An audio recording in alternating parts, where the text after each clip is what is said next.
There are very few professions where you actually get to save a life and to be responsible for inspiring, changing, and motivating a generation. Education does just that. I grew up in St. Louis, Missouri, and then went to private school for middle school through high school. There was a clear quality of education that I was getting that was higher than what I was getting in the school district. I knew at that moment I was not only intended to be a teacher, but I was intended to advocate for the underserved. I'm walking in my purpose of ensuring those that need the greatest access and opportunity can find that window and door to walk through by the education that I have the privilege to help give. There are so many people that I'm inspired by. Cornel West, when we talk about challenging the status quo. Democracy is about curtailing the arbitrary use of power.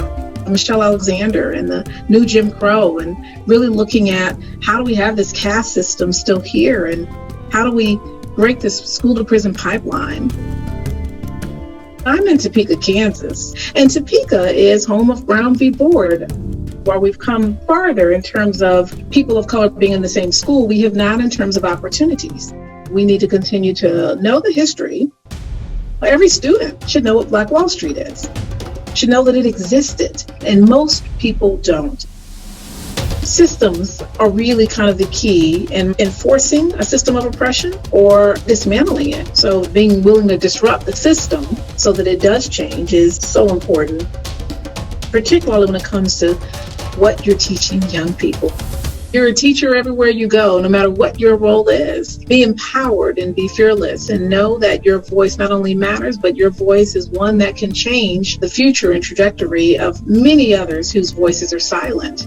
And if you are in the room and at the table, never allow someone to silence you. Know that you are positioned on purpose, so walk in your purpose.